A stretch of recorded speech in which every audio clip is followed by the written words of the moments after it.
Stand clear. 100% Wild podcast. So for all you listeners, hello and welcome to definitely not your favorite outdoor podcast.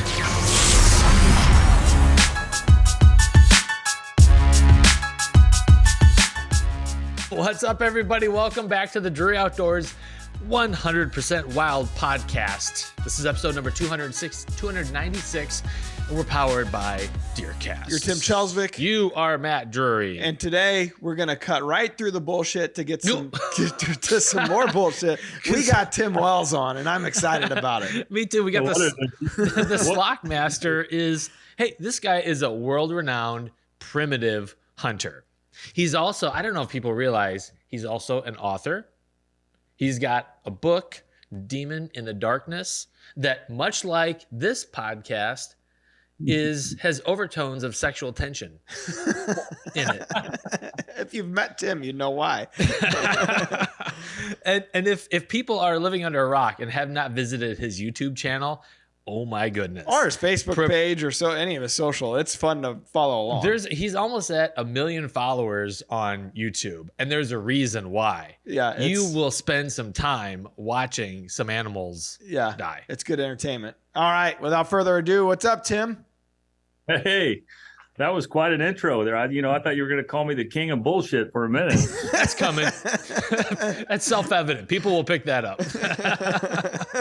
No, man, thanks for hopping on. We appreciate it. We definitely want to get into your and Sydney's deer seasons. But also I think people in general are fascinated by the variety and the diversity in your outdoor pursuits, trapping, spearing things, lattice work, blow gun. Yeah. I mean, I don't know how you keep it all straight, because usually people they pick a lane and they go with it. For us, it's deer. It's turkey. That's it. Yeah. I mean, if you got a problem baboon on your property or a kangaroo, you call Tim and he'll shoot him in the chest. Pigeons pissing you off. Tim will take care of it. Now, I'm gambling on the ratings for you guys will really plunge when EHD wipes out all your deer, and then I'm the only guy left that's killing baboons. Mark will be calling you up on baboon rut tips. I know this much, Tim. I know Dad's fascinated. He loves talking to you. He loves when you guys chat on the phone. And he told me one time that, and you'll have to verify if this is true, that you were a javelin thrower, and was that in high school or college, or is that kind of where you date back to that? Is that where it started for you? The accuracy? I was like you guys. I was born and raised hunting, and I was throwing spears when I was a kid. I'd go down to the creek and spear chubs or bullfrogs, whatever, with horseweeds. You've probably seen them in the barn. They're sharp on the bottom. When you pull the dead horseweed out of the ground, the root is straight, and pointy. So, from the very beginning, I was a spear hunter, but yeah, I threw the javelin in college. That's how I paid for my education. And it evolved from there. I told my coach, he gave me my javelin that I did real well with at an event. And then he says, man, after that, you just keep this javelin, put it on the wall. And I said, I'm going to cut the end of it off and put a spear tip on it. And you hillbilly. When I kill something with this javelin, Coach Hainsey, I'm going to definitely send you a photo. And by golly, 6 months after I got out of college, I speared my first big boar in Texas and got it on video, and the rest was history. That's awesome. My context for throwing a javelin is the scene from Revenge of the Nerds where that guy hooks the javelin. Yeah. So speaking of nerd. Beautiful. No, I want to dive into the wolf. So you recently, in the last few months or so, I guess for a long time, you've been on a quest for a black wolf. Is this correct? Yeah. I saw my first black wolf on a moose hunt in Alberta, and I was working a drainage trying to find some fresh moose sign and stuff. I had my bow with me. I was alone, and a wolf howled in the distance, and so I howled, and he answered, and I got the wind right and swung downwind of him and started predator calling to him. And by golly, he came in. But when he came, I got a look at him. It was low light. There was a little bit of fog hanging in the dense canopy of the timber. And it was just majestic how that huge black wolf approach the predator call. I mean, he was low, and he had his feet down low, like, you know, you would envision a last stalk of a predator. But he came out of bow range of me, and he was a very intelligent animal. I was hunting on public property where a lot of people hunt, and he had obviously knew the dangers that were out there, but he was still hunting me as he came to the call. And he came in about 70 yards through the timber, and he started coming my way, but he was swinging downwind the whole time. And I was at full draw when he almost stepped into my shooting lane at 50 yards. He was just about to step into it. And at that moment, I seen him stop and raise his head and like lift his body. And he went out of that kill mode and into the, oh my God mode. And off he went, you know. But after that day, I said to myself, the black wolf is the ultimate challenge. If I can kill a black wolf, for one, there's only 1 in 10 that's black. So since then, I killed a few wolves, a couple with a gun and 2 with my bow. But I had yet to get a shot at a black wolf. And finally this year it happened. So take us through this. Are you exclusively trying to go, is it archery for this, or gun, or blow dart, or is it anything that you could throw at this thing? You're trying to get it killed. Tannerite, you name it. No, I was strictly using a bow. I wasn't targeting a black wolf per se. Like if a gray came in, I wouldn't kill him. Obviously, it's a remote chance of shooting one with a bow when you're predator calling anyway. You take the first one you get a shot at. But I was hunting in an area where I knew there was a lot of black wolves. The ratio was almost 50-50 in this area. And so why not? The numbers were high in Ontario. I'm close to Red Lake, hunting with a friend of mine who set baits where I got there so that the wolves were in the area. That's the problem with wolf hunting. You may be the best predator caller in the world, use the best sounds from Fox Pro, but you can call till you're blue in the face and you'll never see a wolf unless you're where the wolves are, because a density of wolves may be 1 wolf per 15 square miles. You know, they travel in packs, and they're here today and they're 200 miles away the next. So I try to do my predator calling where there's baits or a heavy food source that, you know, your odds are better. And by golly, about day 6, here he came. So when you go in there, is there a certain time of day, like, you know, whitetails predominantly, you're thinking, okay, in the morning they're going to bed, in the evening they're coming to food. Like, what is there a certain time of day that when you're wolf hunting over bait that is more prominent than others, or like, what's the strategy here? Sure. Yeah. Common sense, though, you know, you're probably guessing they come at night, and they do. Wolves, you know, tentatively will hunt at night. They'll work the bait at night, but they, unlike a coyote, they will, you know, if you're in a dense forest where there's not a lot of human intrusion, they will work a bait in the daylight, and they will hunt, you know, all day long if they're hungry. And that's kind of the environment where I was at. And so in Ontario, you can't hunt them after dark anyway. Why, I don't know, but it's Canada. But anyhow, I killed this wolf, you know, in the middle of the day in broad daylight, and it worked out pretty good. Boy, he came right in. I probably made 30, 40 sets over the previous days, and had one gray wolf come in. He was a young one. I mean, he probably a 75-pound animal. Mm-hmm. He came in, once again, using the wind to his favor, even though I moved in the best position I could to, you know, I got him to answer me. They howled in the distance. I worked in tight on him. What I thought was probably as tight as I could get.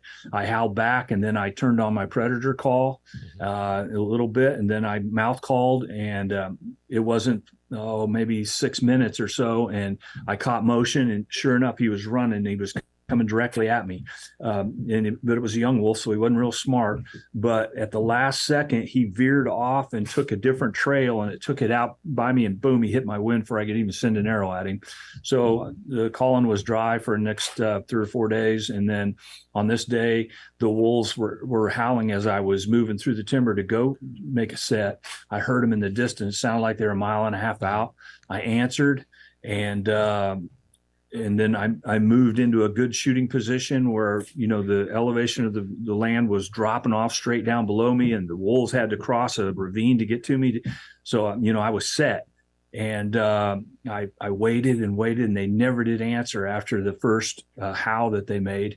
So I started predator calling, and 20 minutes went by, and I was about ready to pick up, and I thought, well, I'll make one more call, and I called again. I'm trying to emulate a snowshoe, which is their primary game that they hunt in this area. They kill a lot of moose, but snowshoes are predominant their food, I believe. So I continued with that, and I probably put 30 minutes into the set, which I'll give a wolf about 40 minutes, and then I bail and try a new spot. But I caught his motion up on and through the timber, and I'm trying to film off a tripod and get everything set. By the time I finally got him, as he's coming, he had moved into bow range, but I hadn't even had the bow in my hand at that point. I'm trying to get the camera on him, and I got the camera on him, but by that point he had come in, stopped. He's about 20 yards, and he's looking, and he's just looking right through me. He never did see me. But then he backed out, and I thought I lost him because I tried to get my bow as he's leaving. By this time, I got the camera on him, and he's moving out. And so I just did it as he went through some really, really thick brush. I mouse squeaked to him, and boom, he turned on a dime. And then he came back. He came right back to where he stood the first time. And by this point, I could see my camera. I can see the flip out on it, and I can see he's dead center in the lens. And so I'm waiting, and he's kind of. All of a sudden, he tucks his head down a little low, and he looks at me. He doesn't know what I am, but he knew something was odd, and he backed out on me. And he swapped in so quick, I couldn't get a shot at his lungs. I wanted to stick one up his butt, but I thought I better not because there wasn't much snow on the ground. So I let down, and he didn't run. He just toddled up. And then he went up in the brush a little bit, and I waited, and I got ready to call, and the curiosity was too much for him. He came back down. Now he's crossing to my right. And so I swiveled the camera just a little bit, and I put it on the only hole I had. And I said, if you step in that hole, you're dead, and he started coming down the hill. And right as his nose got through the thick stuff where his peripheral vision couldn't see me, I came to full draw. And when I did, he stopped right before he stepped in the hole and started analyzing everything. So I'm at full draw waiting on him. Finally, he said, I'm going to take one more step. And he stepped into the hole. And when he stepped into the hole, he turned right at me. And when he turned at me, I'm like, oh my God, I got to wait for him to go broadside. And I'm starting to get the shakes a little bit. But he just hesitated for a moment, and then he quartered at me a little bit, and I smoked him right there. But I hit him a little high, but I chopped him up pretty good. He didn't go far. He didn't make far. I mean, I shot him with a Grim Reaper, a 2-inch whitetail head, and it opened him up like a can of sardines. He left plenty of blood to recover, and I followed him up, and by golly, he was still alive, but he wasn't doing too good, and I shot him again, and that was my story. So I got too many questions. I got a lot. We should do a podcast on this. Yeah. So you're on the ground, right? I mean, are you making a makeshift little blind in front of you? Something, limbs or? In Canada, for most part, where the wolves live, they live in a paradise of heavy canopy, but it's silent. It's so silent where the wolves live for the most part. On a day when the wind's not blowing, it's eerie. It's almost like a cross between the tundra and a wet oak forest, where there's a canopy covers the bottom of the ground, and you can walk silent like a mouse through it. So you can get in tight on the wolves. So you get in there, and there's a vegetation everywhere. If you're in real good habitat, there's a lot of undergrowth. You wear the right camouflage. I wear mossy oak, and I blend right in. Some guys will wear a mask, but I don't know anyone else that bow hunts wolves. But if I was, a mask could help, but I haven't noticed a difference. I just make sure that everything behind me, from the anticipated where the wolves are going to come from, everything behind me is breaking up my silhouette. And if you hold still and you don't panic, when it's all about visual, when he's coming, if you played the wind right, he's not going to smell you unless, by golly, he circles you.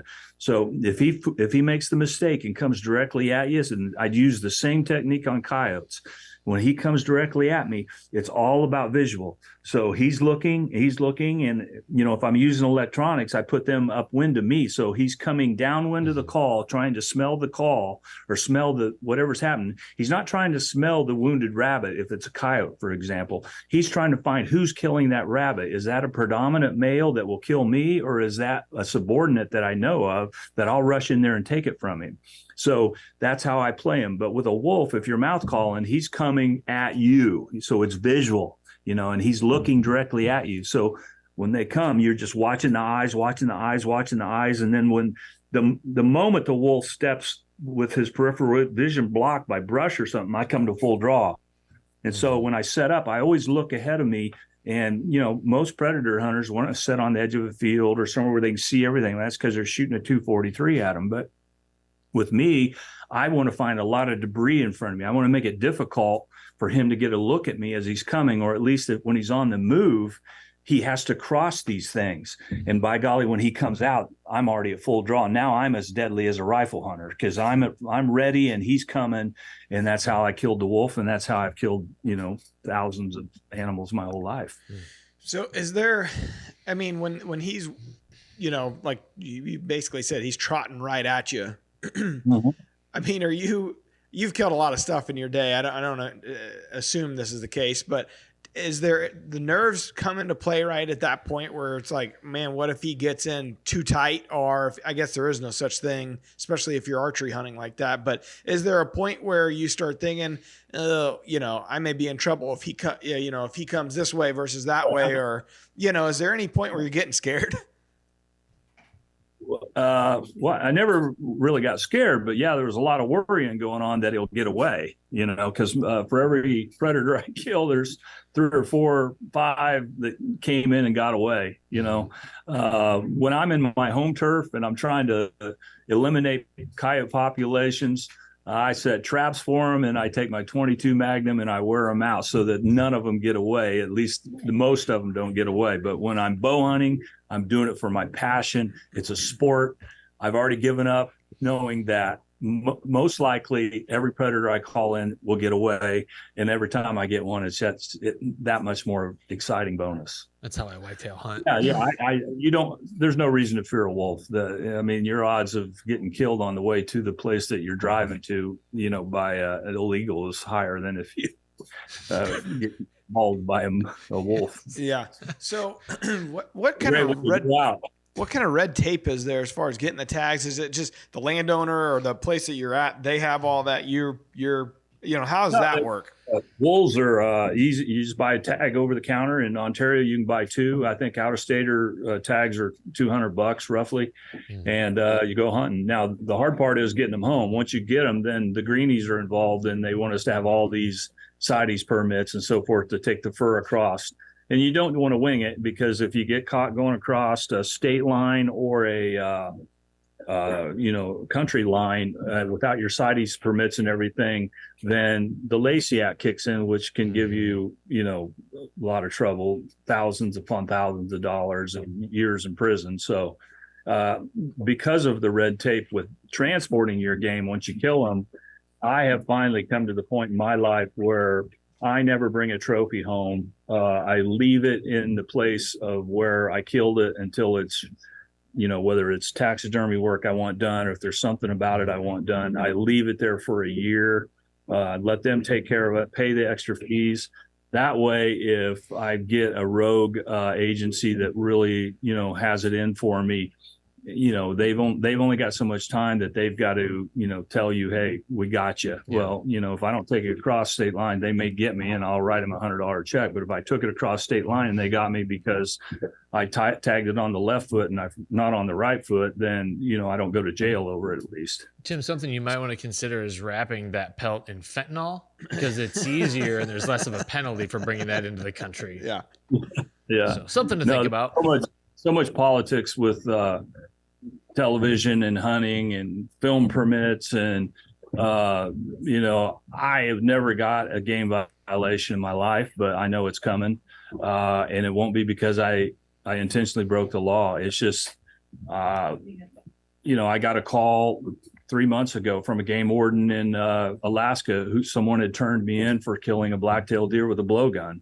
And come to find out, they found this blacktail dead in a park. Someone had shot it with a blowgun, with one of my blowguns, and somehow I was turned in for the guy to kill it. I hadn't been to Alaska in 2 years, so wow. But those kind of things happen, and if you make an accident someday, carry a duck out of a state. If you kill a duck in Missouri and you come to Illinois with it, and you forgot to buy your state duck stamp, or maybe that duck, you killed him a day after season, didn't know it, whatever, but you took him across state lines, then you broke the Lacey Act, and that's worse than if you'd robbed the gas station. Yeah. That's the law that I had talked with Donald Trump Jr. about. That is the way that people, the law enforcement agencies can persecute hunters, and federal judges that hate us hunters, that stop and ban grizzly hunting and ban wolf hunting, they'll do anything or use any law they can to persecute you for killing an animal. And if they can figure out a way to catch you on a technicality, and then you took that animal across state lines, they are going to use that Lacey Act against you. And it's unconstitutional, but nobody spent the money and the effort to fight it. And we as hunters at some point need to address this horrible situation that we're in. And in the meantime, the best bet, if you're hunting out of state, you're hunting in a different country, you better know all the laws and regulations. And even like if you're in Africa, there are so many things that can influence you that even your outfitter himself may not know. That's why I would advise anybody that is nervous about this kind of thing to, leave your animal and let it rest. That way everything blows over after your videos are released. If miraculously something weird went wrong and you broke the law, you're not going to prison over it. Yeah. Yeah. It's definitely a touchy subject, and one that, everybody, I don't know any people that are intentionally trying to, like you said, break the law. There's so many technicalities. I think, for instance, here's one that could get somebody in trouble this coming weekend if they weren't paying attention to it. Your home state there of Illinois, I believe this year, this is what I've heard, and I'm about to go do the research. I believe you have to now have a hunter's orange on all four sides of the blind if you're in a box blind during the firearms portion there. And so I believe I think that's new for this season. And so I'm going to Illinois this weekend. I'm hunting at a buddy's, and he and I have been texting about it. He's looking the law up. I'm going to go look it up and see, is it a 12 by 12 or what is it you got to do? But that's a technicality, and there's new laws and regs every year. You have to pay attention to that stuff. And it's on you to know the law. It's a flashing orange strobe. That's the sad part. It's on us, and it doesn't have to be in the manual that you pick up at the gas station. They can still have a law that's not even in writing that you don't know about, and you're still going to pay for it. Yeah. So it's tough. I know we've got off on the subject. We're going to talk about whitetails today, but one question that is always good for a podcast and is very volatile question to ask, but there are some laws, there's guys that want to persecute a television, producer or somebody that's making a YouTube clip or something because he slipped up and didn't tag his deer right where it was at, and he moved it and broke the law by doing that. But at the same time, they want to throw rocks inside their glass house, but hey, the same guy that's throwing rocks at me, he drove 65 mile an hour to work, and the speed zone there is 60 mile an hour. Now, he's risking the life of people on the road. Meanwhile, I made a little mistake with a deer. That's going to happen. So why do we have to try to ruin someone's life over little technical mistakes with hunting? That's where we've come in this environment that we're in, mostly because we're a conservative group of people. We are conservatives, and we're persecuted by liberals. Well, and the really difficult juxtaposition is you see all these other crimes that are going unprosecuted, like really serious crimes that are just everyone turns a blind eye to, and you're like, well, this guy killed a squirrel one day before a season started, and all of a sudden his truck is impounded and his gun's been taken. Right. Like there's just no. I just went into the grocery store with 900 of my friends, and we looted the place and took everything out. Nobody got a ticket, but on my way home, I ran over a squirrel, and now I'm going to jail next week. Yeah. I know your point's well taken, and you're right. Yeah, that's I'm constantly talking about that. But on another subject, Sydney and I didn't break the law this year with whitetails, and we got lucky enough to kill 2 big monsters. So it was pretty exciting for us. Yeah, that you guys, you've had a hell of a year, and it always impresses me just following along year to year. So you guys are hunting what I would say, the most mature. I think you take, joy in that chess match of trying to catch up with a mature animal, right? And it's not easy to do. And Mark and Terry are in that same category that you are, and the rest of us are trying to get to that level. And once they get past 4 years old, they just become really smart and hard to catch up to. Well, you and your daughter Sydney have caught up to 2 giants this year. It feels like every year she's on a giant, and it's impressive. You guys are archery only, for the most part, and you guys don't do any gun hunting for whitetails, do you? No, no, that's for people that are just learning how to hunt. That's me. That's me. Tim does it. That's me. I can't wait till this weekend to get a gun in my hand in Illinois, as I need all the help I can get. So, you guys are always saying you're after Big Louie. I guess is this the term you put down for any mature buck that you're after, Big Louie? Probably, yeah. Big Louie. That's the name of every big buck that ever stepped out in front of me.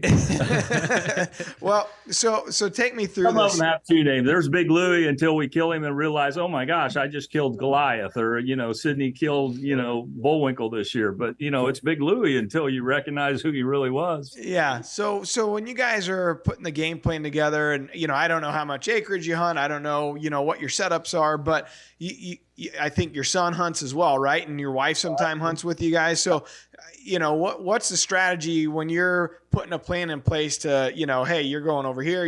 Is everybody making their own decisions? Or are you kind of saying, hey, tonight, why don't you go over there and I'm going to go sit over here? Or what's the plan going in? Well, Sydney's not a real good hunter, but she's really good at knowing where I want to be. So she slock blocks me a lot year after year. Her mom's a lot that way, but her camp like that. See a lot. So usually the Big Louie escapes, and I do tend to get back in there and get them. But no, we root for each other, and every evening the phone's ringing. Okay, where are you going to go? What do you think? Which way's the wind direction? Blah blah blah. I think we're all in that. As families that hunt together, it's the same way. You're rooting for your daughter or your wife, and so you put them in the best spot. You take the next best spot, you kill a big buck, and then you get chastised for the next 3 weeks. But we work together as a team, and we knock out the 3 or 4 best spots every evening or every morning, and we spread out, and that's the way we hit them. All right. So what's the kind of the backstory for these 2 this year? So I have killed in my lifetime probably 65 to 70% of my deer within the 7 days of Halloween. I don't know. It could be Illinois, but that is that time of the year where I kill all my big brutes. Yeah. And, my theory is they just, at that point in time, they are vulnerable to talking to you. If you're rattling, if you're snort wheezing, if you're grunting, they're more receptive to those vocalizations. And, over my lifetime, I'd like to say that I've kind of prided myself in knowing when, how, and where to make those noises that lure them close. And that's what happened this year. I was hunting Bullwinkle, which is a giant deer that Sydney later killed, but he was notoriously in this area that I was hunting. But Goliath, he would visit there occasionally. We would catch him on our trail cameras, but he's generally a half mile south of me. Now I'm hunting 1,000 acres, give or take, 1 square block that my father and I owned, and that's the particular farm that I was hunting on this day. And on that farm, we know of at least 4 deer that we would arrow if we got the shot at them, and we try to kill our deer no less than 5 years of age. We prefer to shoot them at 6 or 7.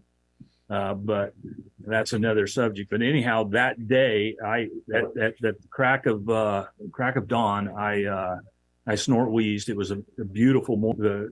The leaves were just hanging. There was no breeze, and what little breeze there was, it was perfect in my face. And it wasn't 15, not even 15 minutes, maybe 10 minutes after I made a real loud snort wheeze that went up a huge valley.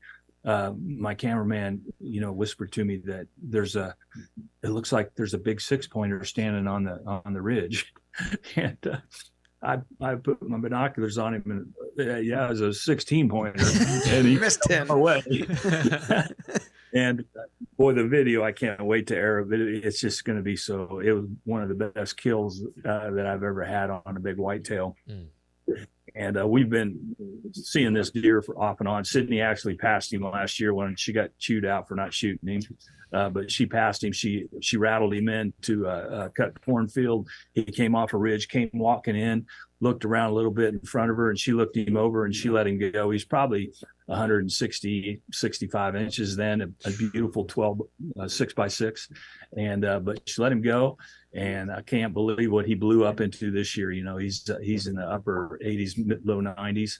But anyway, here he come. He come down through the valley. He did everything like you hope for. He's turning his head side to side. He's giving us all the looks. He walked up. He came back up the ridge. And the only thing I would have changed is put the cameraman in my stand and being his. But my cameraman was in front of me, and I'm shooting over the top of his head. But the cameraman, the deer's coming straight into the lens. He comes right up, but then right at the last minute when I'm hoping he turns right, he turns left. And so now he's going to go behind my cameraman, who's sitting down, and you know what that's like with no wind or nothing. He's going to have to rotate or stand. So the deer takes a couple steps to the left, and he's about I don't know, 10 or 11 yards straight down, and I'm watching him, and I'm kind of watching my cameraman. He had the lens on him, but I'm like, man, if he goes any further left, we're going to have to risk it and have the cameraman stand up and put the camera on him. But that deer just for no reason just turned and just came right around in front of the camera and stopped at 5 yards right in front of us. And I double loaded him. Then he ran down about 10 yards and fell over dead. Wow.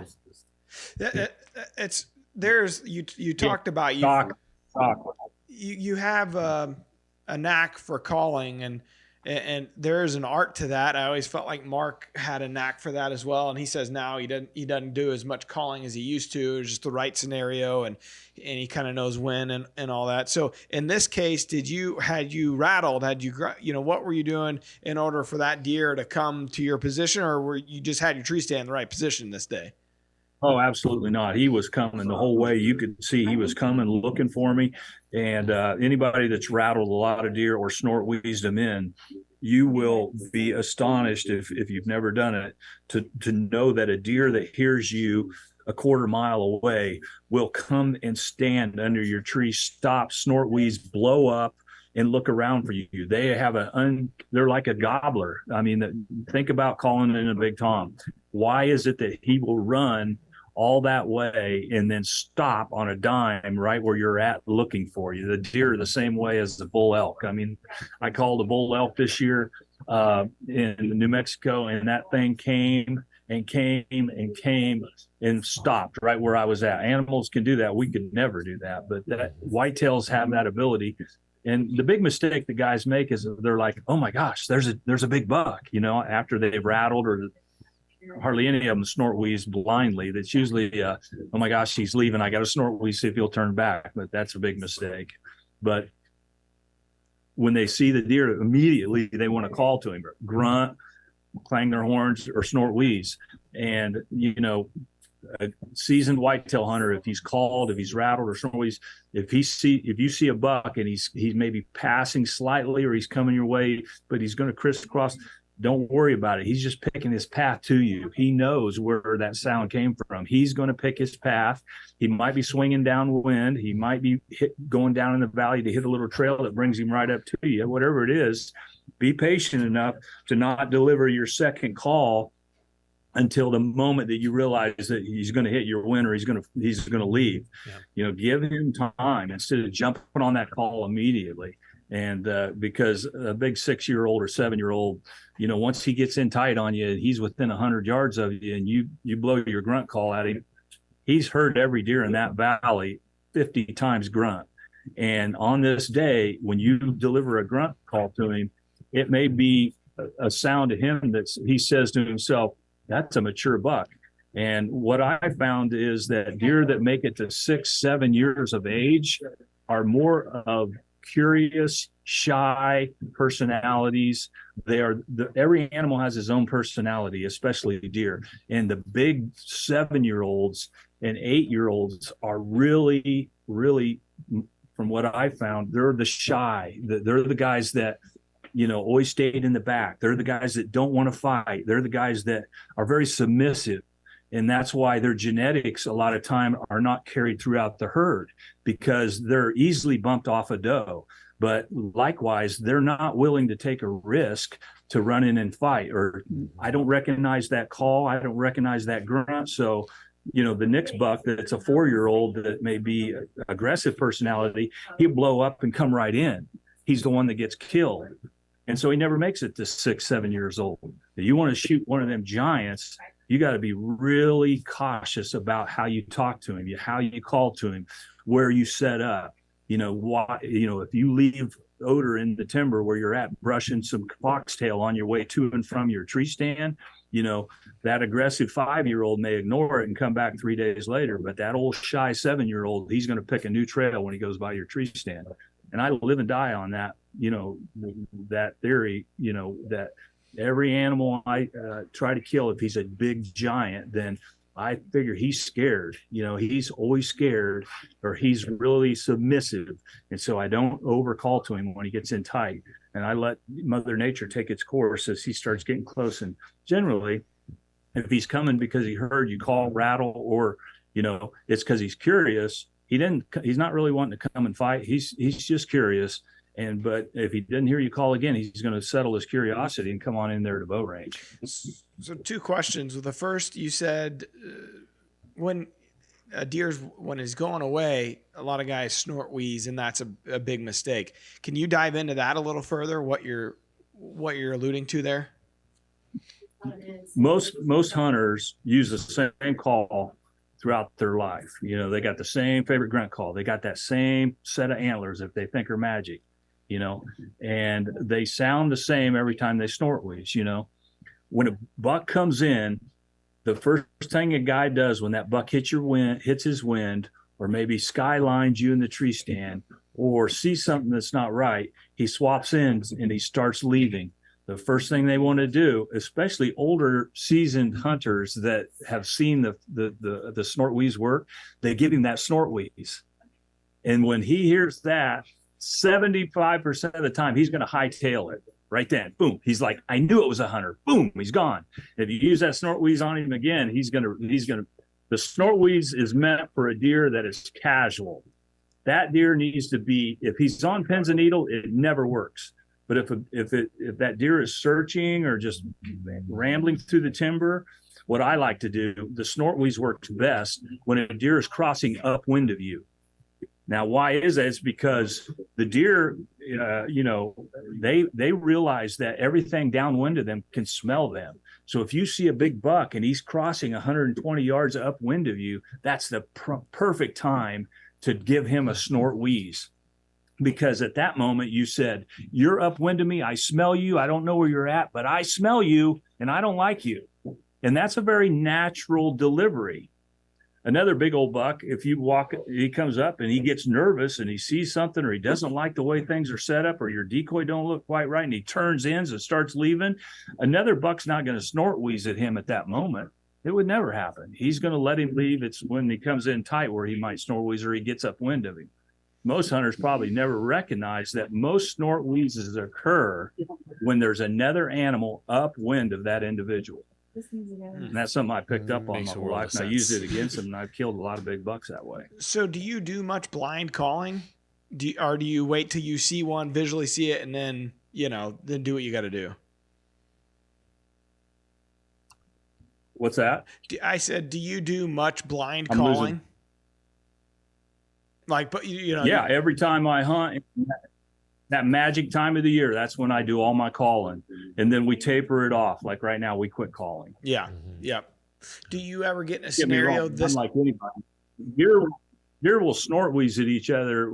It has nothing to do with breeding. You know, they'll snort wheeze at each other when they're feeding stuff. So, you know, if I see a deer that's not going to close within bow range of me and he's upwind of me, I may snort wheeze at him. But I don't do any blind calling this time of the year because it has more negative impact than it does positive for my herd. Makes Now, sense. if I'm down in Texas next week, I'll be rattling every 30 minutes, and probably 4 or 5 little runts will be running up to me. You know, it's all, everybody's got, you know, we know that deer are virtually different species in different zones of the country, and they all have different, you know, characteristics that you use against them. Yeah. Yep. Yeah. So there's no written rules to anything. Yep. The ones I hunt are unkillable. That's their I characteristic. think it's you and I, Tim. No. Can't We be have a hunting podcast, man. We're pros. Yeah. Pros at bullshit.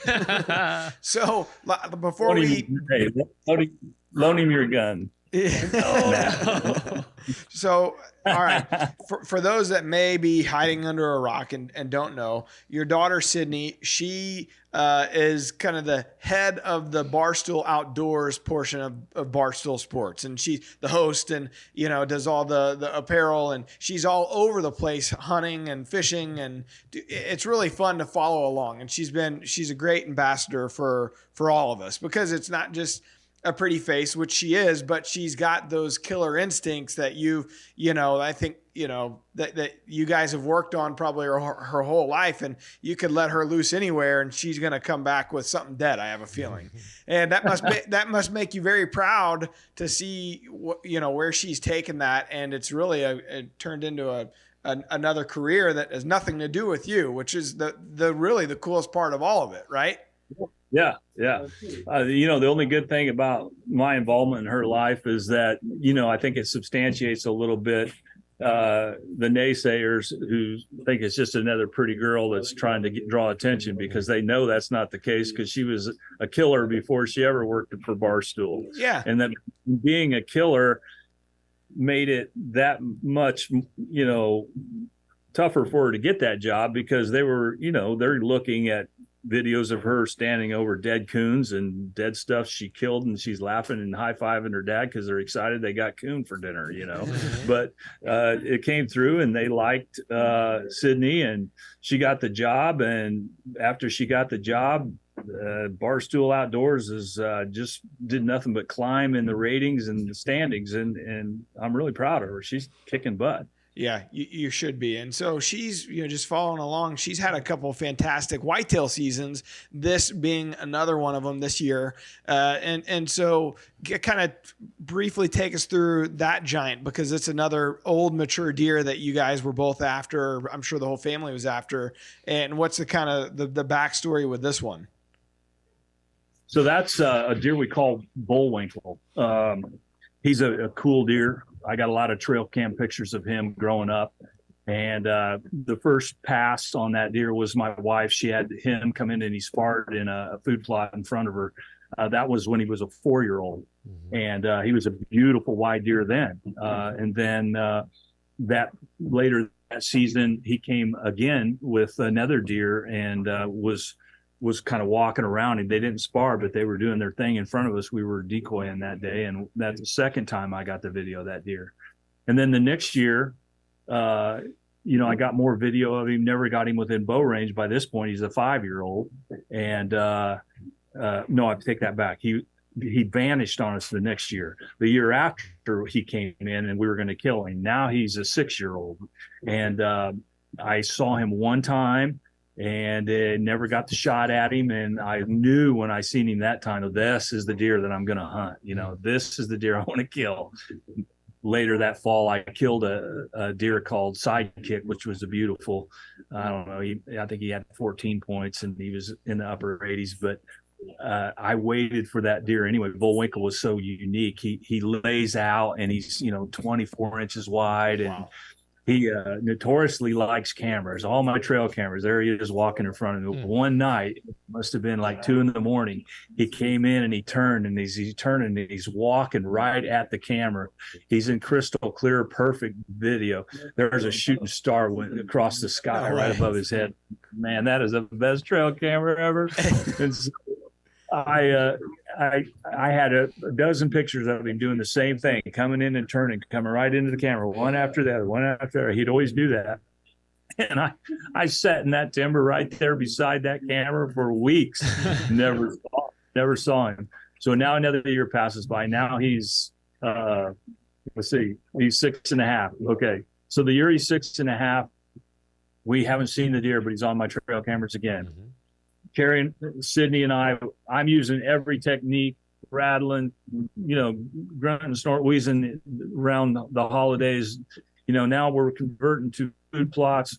We're trying new areas that we never hunt because we haven't seen in the daylight. Well, all along, I think what he was doing is he was living on the neighbor in the daylight and coming over to see all my girls at night and come get my food, because I got to watching, and I don't run very many trail cameras. One thing about my hunting is, we are miles apart on our technique, kind of is, I don't rely on technology so much as I do on instincts. And so we don't have a lot of trail cameras. We have the best muddy sponsors in the world, but we choose not to hunt out of box blinds. We like to give the deer the advantage. If you get downwind of us, you're going to smell us. That's our fault. And so we hunt out of tree stands. So we make it hard on ourselves, but we never did really see the buck see us or slip up. I don't think that he caught us, but at any rate, that was our year. We're going to get him when he's 6.5, and doggone it, the neighbor shot him. And so the neighbor called me and said, we shot this huge, blah, blah, blah. And I showed him a picture. He goes, yeah, that's him. He said, can we track him? He went on you. And I'm like, oh, man, now I'm really sick. He's wounded. And so they looked all over, and, I'm pulling my hair out because it's right in the middle of the rut, and they're all over my farm looking for this deer. And finally they're done. And so I went out of curiosity. I'm like, I'm going to go pull my trail cameras. And I had them all on video mode. And there's old Bullwinkle, buddy. He's like 2 hours after he'd been shot, and he's favoring his foot, man. And he's walking, and he comes right by where the shooting star had him. And he comes right by that trail camera. He's walking by in broad daylight. And I'm like, and I could get a real good look at him. A young kid had shot him, and it hit him in the shoulder, and there wasn't an arrow in him. And they found the arrow with only about that much blood on it. Wow. So I'm like, yes. And so that winter, boom, I seen him the last couple of weeks of deer season. He came out in the stand in soybeans, and he was doing good.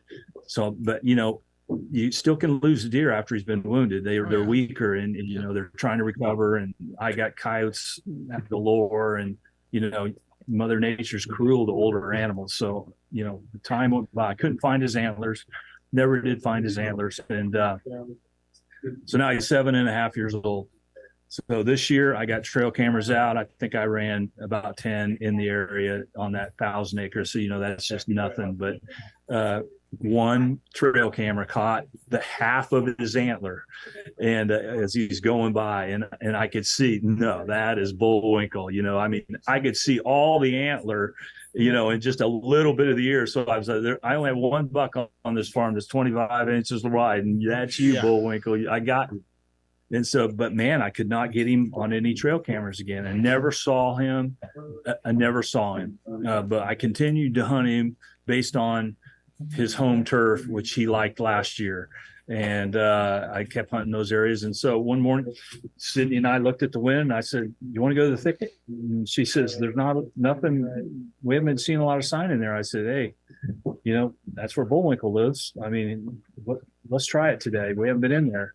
And so, first light, I cracked the horns and had a couple little bucks come in, messed around with them a little bit. And then we sat till almost 9:30, and my buddies were back in town. They're hunting another farm close by. And Carrie's out. Everybody's out of the tree now, and they're all heading for biscuits and gravy. And so we're like looking at each other, and it's kind of warm and it's prime time, but yet we're still thinking biscuits and gravy, coffee, and the camaraderie of everybody having breakfast. We want to join. Sid's like, yeah, let's give it another 15 minutes. And she says, let me rattle. And I'm like, okay. So she rattles, puts the horns down. We're talking, and I got my phone out. I'm Facebooking, I'm doing Facebook Live. All right. And the little butt comes by. I was showing Sydney, I'm making fun of her and stuff. And it wasn't 30 seconds after I turned the Facebook Live off, put it down. I said, you ready to get down? And she goes, wait, there's a deer. And I looked, and all I could see was some antlers in the brush. And it was a little 10, and he was in there, and he was looking for Sydney. She had just rattled, and he was looking, he was prancing back and forth. And I don't know what I was doing, but I had the camera, obviously. I looked away, and I looked back, and I look at him again. I'm like, Sydney, that's a big buck. She goes, no, he's a little 10. So what had happened? That little guy had come in. Well, Bullwinkle had slid in behind him somehow. There was a wall of autumn olive in front of us. And there was just a little bit of opening where I was trying to pull deer into, and some trails and stuff that crossed within bow range in an opening. But he was behind that, and it was Bullwinkle, but all I could see was this big rack on him.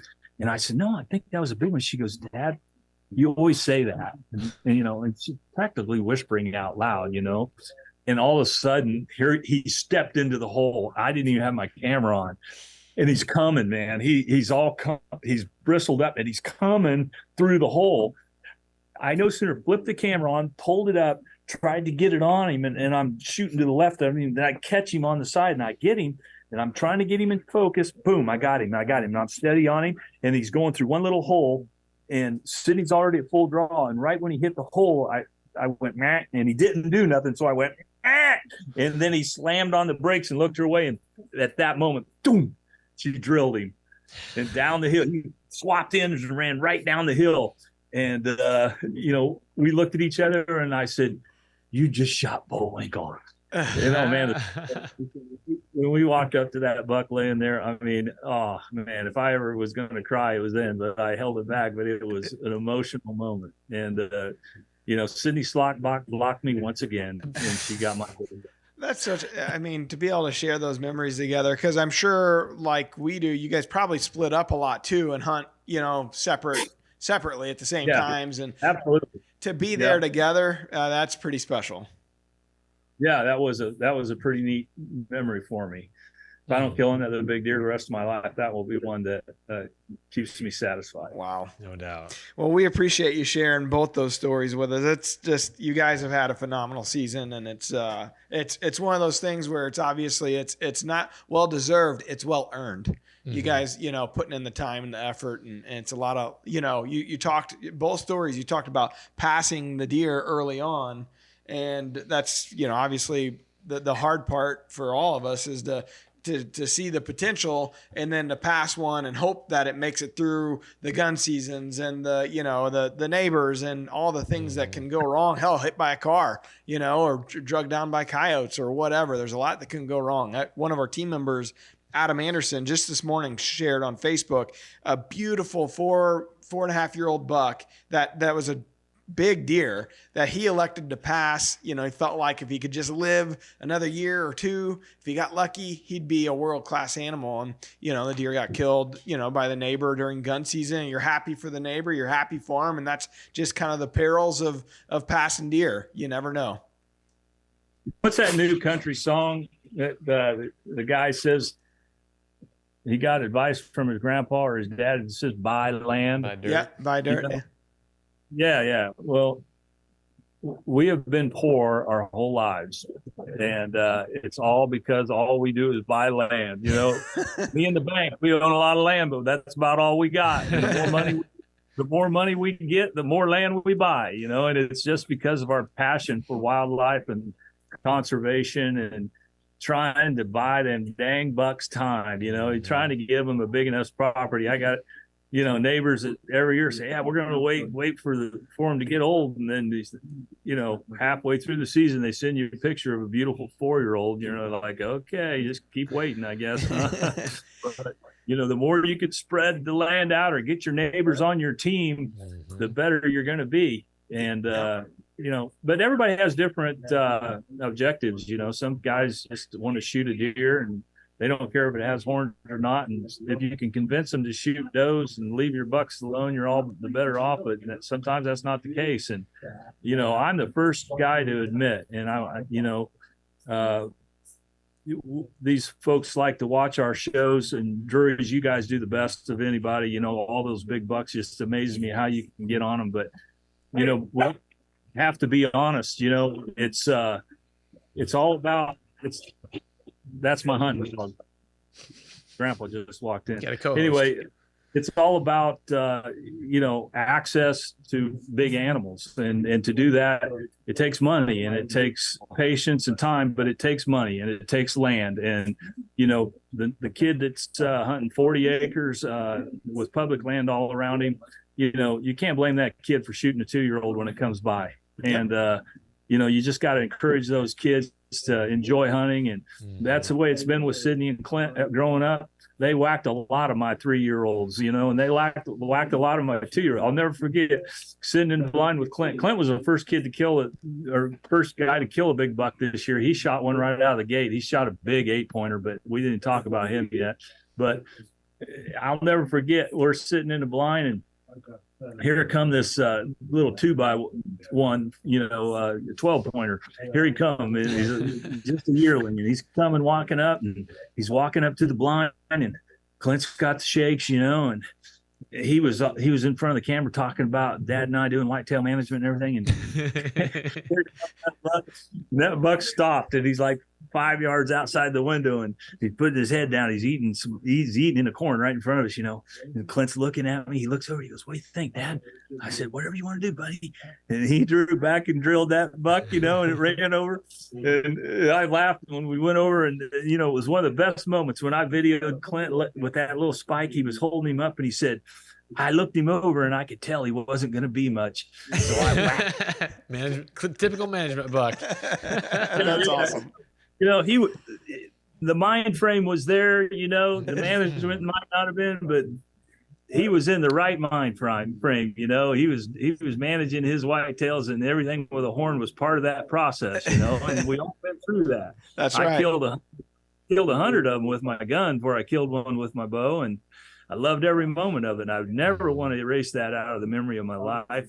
Standing beside a big buck with my dad, he just shot with his rifle. It was, something that I'll never forget. And it maturing into a whitetail hunter that, when the day comes that the season's over and you didn't kill a deer and it doesn't matter to you, is the day that you become a great whitetail hunter.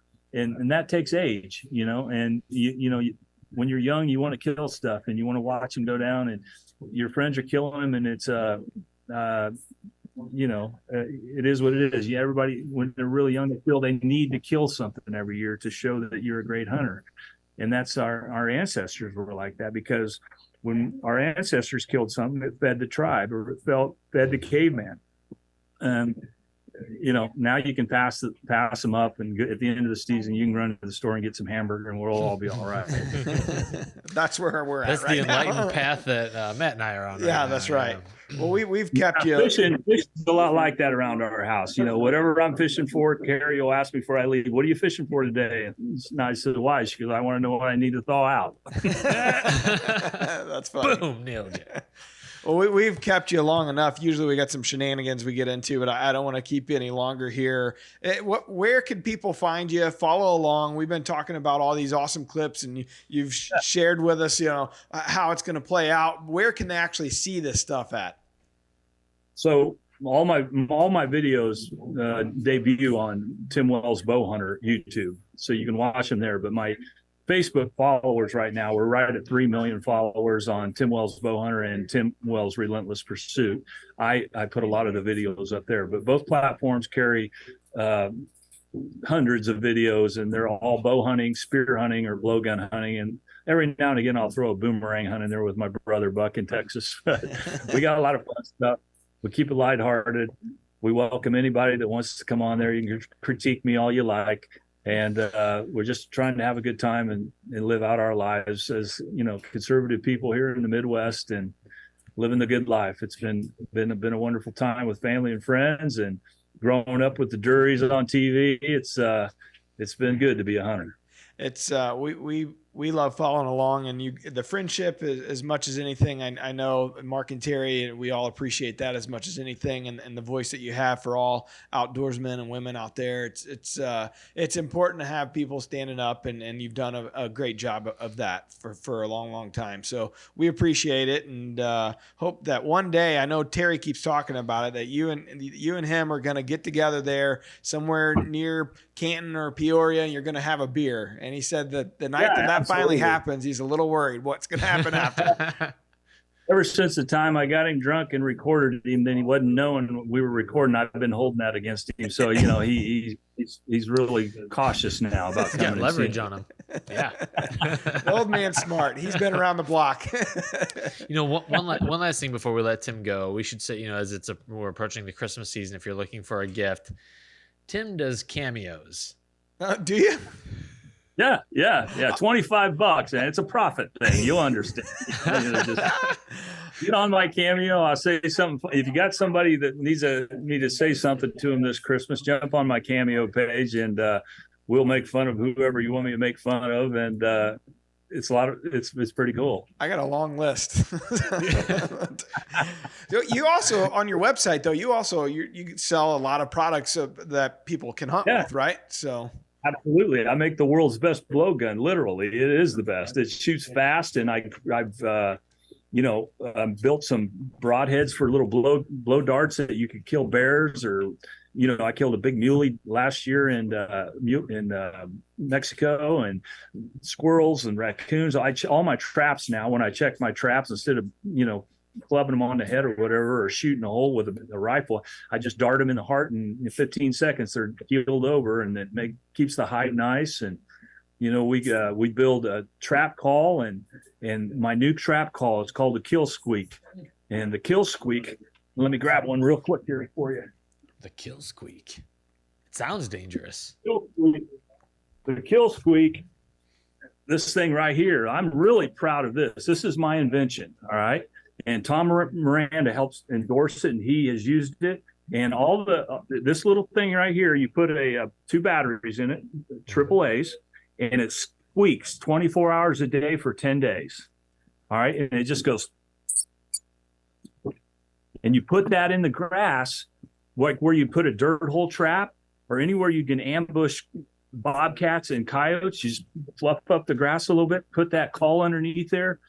And I have gone from, probably 7% success out of 50 traps to 30 to 40%, every evening. And nice. You catch a lot of raccoons, you catch a lot of bobcats, fools the coyotes. The wisest of wise step right in it.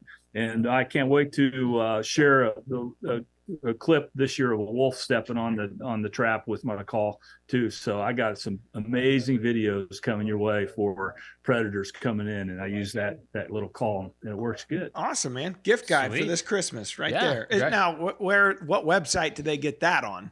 Go get all my stuff at slockmaster.com. And the kids' blowguns, the girls have been shipping them as fast as they can lately. I mean, all the kids love them. And, Bass Pro asked me if I would give them the demographics of my followers, so that, they're making their decision whether they're going to pay me enough money, And so I sent in the demographics, and I'll never forget the guy called me back. He goes, "This is all good, buddy, but 50% of everybody that watches you is under 14 years old."